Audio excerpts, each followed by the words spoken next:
August 16th, 1999, Hazel Park, Michigan. A 911 call comes in just before 9 o'clock at night. The caller is Michael Fletcher. His voice is frantic. He says his wife has been shot. He says it was an accident. When paramedics arrive, they find 29-year-old Leann Fletcher on the bedroom floor. She's pregnant. She is not breathing. Before any of this was a case file, Leann Fletcher was simply a young woman building a life.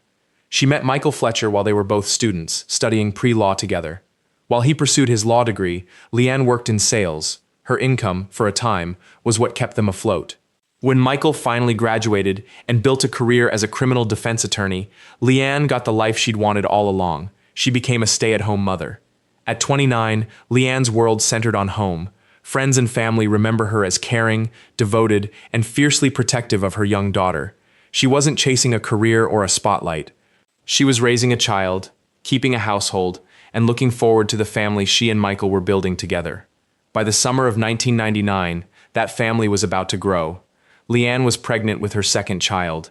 She had spent months preparing, a nursery to finish, a new baby to plan for, a daughter who would soon become a big sister.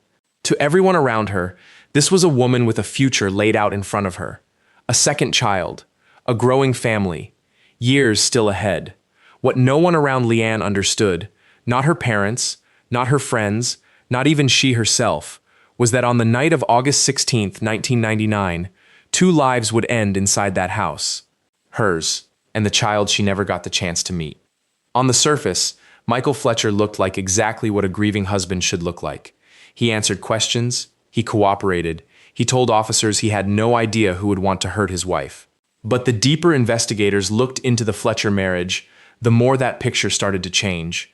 Michael worked at a court complex in Warren, Michigan, where he had once served as a research clerk for a local district judge, Susan Trzynowski.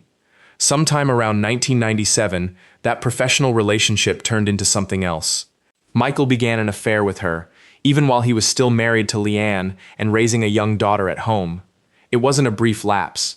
Over the following 2 years, Michael moved back and forth between his marriage and his relationship with Trzynowski, separating from Leann more than once, only to return home each time. Investigators would later recover a collection of notes and cards exchanged between Michael and Trzynowski, written proof of a relationship he was working hard to keep hidden from his wife. Trzynowski herself had drawn a line. She told Michael she wasn't willing to continue seeing him if he was still sexually involved with Leann. Michael told her exactly what she wanted to hear, that he wasn't, and that a divorce was only a matter of time. But the divorce never came. Instead, Michael and Leann reconciled, not once, but twice. And at some point during that back and forth, Leann became pregnant again. To Trzynowski, that pregnancy would have been the end of everything Michael had promised her. At this point, detectives have no evidence of a crime, only a marriage far more complicated than it first appeared, and a motive starting to take shape.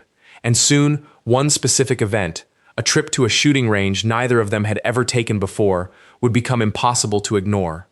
By the summer of 1999, Michael Fletcher was living two separate lives, and the walls between them were closing in. On the night of August 15th, the night before Leann died, Michael sat down with her and her family for dinner. The occasion was a happy one. They were celebrating Leann's pregnancy. Her parents were there, her daughter was there. By every outward appearance, it was a family looking forward to its future. What Leann's family didn't know was that after that dinner, Michael left to see Susan Trzynowski. He had told her he wasn't sleeping with his wife. He had told her divorce was coming. Leann's pregnancy made both of those promises impossible to keep. For months, Michael had been pulled in two directions, toward the family he'd built with Leann, and toward the relationship he'd been hiding from almost everyone in his life. Friends and relatives noticed him going out of his way to be the attentive husband. Small gestures, sweet cards, reassurances. Leann's own father would later say, Michael seemed to be sucking up to her in the weeks before her death. By all outward appearances, August 16th, 1999 started like any other day. There was no warning, no call to police earlier in the day, no sign that anything was wrong inside the Fletcher home. Leann's parents had her daughter for the afternoon. Michael and Leann went to the shooting range, then returned home together.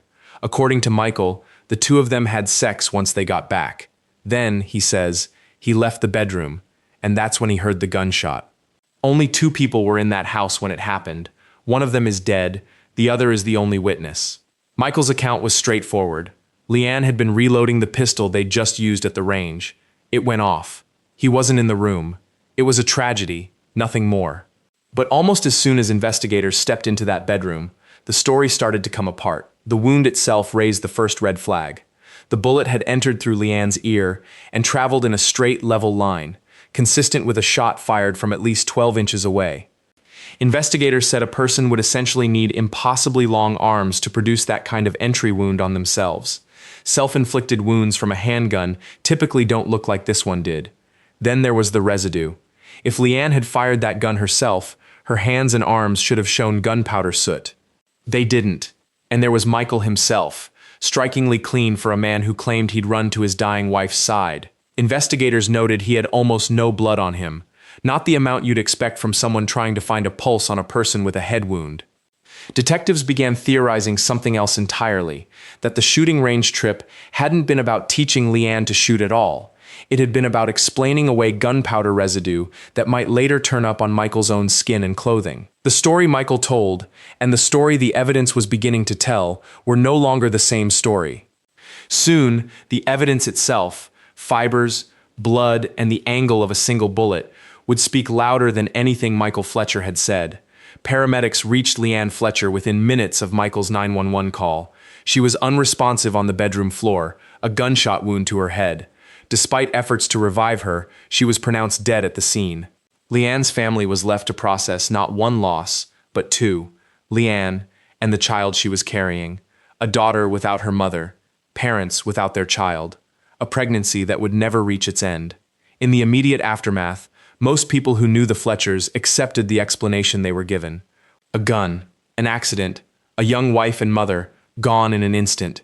It was the kind of story that, however painful, made a certain kind of sense to people who had no reason to doubt it. But inside that house, the physical evidence was already pulling investigators in a different direction. Detectives found blood in the bathroom sink. Blood that, by Michael's own account of where he'd been and what he'd done, had no clear explanation. And on the cuff of Michael's shirt, State Police Crime Lab technicians identified something even more telling: a pattern of high-velocity mist. It was blood, invisible to the naked eye, consistent with the kind of spray produced at the moment of a gunshot wound, not the kind of stain a person would pick up afterward while trying to help someone who was already injured. There wasn't enough of it to run a DNA match, but there was enough of it to raise a question nobody could ignore. This was no longer a death investigators were willing to call an accident. The question was no longer what happened to Leann Fletcher. It was whether the man who called 911 that night was the same man who pulled the trigger. With a body, a weapon, and a story that didn't fit the wound, investigators turned to the gun itself. The pistol Michael owned was practically new. A defense witness later testified there was no reason to believe it would misfire, that discharging it required deliberately racking the slide, then applying more than 12 pounds of pressure to the trigger. There was no evidence the weapon could have gone off on its own. And Michael had already told police something significant, that after he and Leann got home from the range, he was the one who loaded a clip into the gun and racked it himself. Detectives, led by Tom Clayman, brought Michael in for repeated interviews, along with Leann's family, friends, and neighbors. Each conversation added another layer to the picture. What detectives found wasn't just inconsistency in how Michael described the shooting, it was a man whose explanation kept needing more explaining. And then there was Susan Trzynowski. Once investigators learned about the affair, the case took on an entirely different shape. They recovered cards and letters between Michael and the judge, intimate, affectionate, and dated well within the same window Michael had insisted to police that nothing unusual was happening in his marriage. Trzynowski herself would eventually confirm something prosecutors considered central to a motive, that she would have ended things with Michael if she'd known Leann was pregnant. Piece by piece, the elements aligned. A wound that didn't match a self-inflicted shot. No gunpowder residue on Leann's hands. Blood spatter on Michael's shirt he couldn't explain, a relationship he'd been hiding, and a pregnancy that threatened to end it. Detectives became convinced this wasn't an accident, and it wasn't suicide. Now they needed something more than conviction. They needed to prove it, in front of a jury, beyond a reasonable doubt. Prosecutors reached their conclusion. Leann Fletcher had not died by accident, and she had not taken her own life. She had been murdered, and the scene had been staged to suggest otherwise. The man responsible, they believed, was her husband. What began as a 911 call about a tragic accident had become something else entirely, a homicide investigation, with Michael Fletcher at its center. The next step wasn't more questions, it was an arrest. Michael Fletcher was arrested and charged with first-degree murder and felony firearm. The case went to trial in the summer of 2000. Drawing national attention, Court TV carried the proceedings live. Prosecutor Gregory Townsend laid out the state's case plainly. Leann did not kill herself. The shot that ended her life was deliberate, and the scene, the shooting range trip, the staged story about reloading the gun, had been built to mislead investigators from the very beginning. Michael's defense attorney, Brian Leggio, pushed back hard against the forensic case, challenging the blood evidence on the shirt cuff and arguing the state couldn't have it both ways, claiming there was blood, yet not enough to test. It wasn't enough.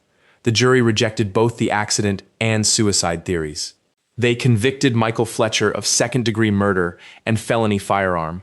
Michael Fletcher was sentenced to life in prison, less than a year after he shot his wife in their bedroom and tried to convince police it was a tragedy that had nothing to do with him. For Leann's family, the verdict closed the legal chapter of her death. It gave them something the law calls accountability. But it didn't give them Leann back. It didn't give her unborn child a chance at a life that never got to start. A conviction can answer the question of who. It can't undo what was lost. The murder of Leann Fletcher remains a reminder of a hard truth. Danger doesn't always come from a stranger. Sometimes it comes from the person a victim trusts the most, the one sharing her home, her bed, her name. On a quiet street in Hazel Park, Michigan, nothing about that house looked any different from the ones beside it. That's often how these cases begin, not with warning signs visible to the outside world, but with a private reality no one else could see. What ultimately answered the question of what happened to Leann wasn't a confession. It was science.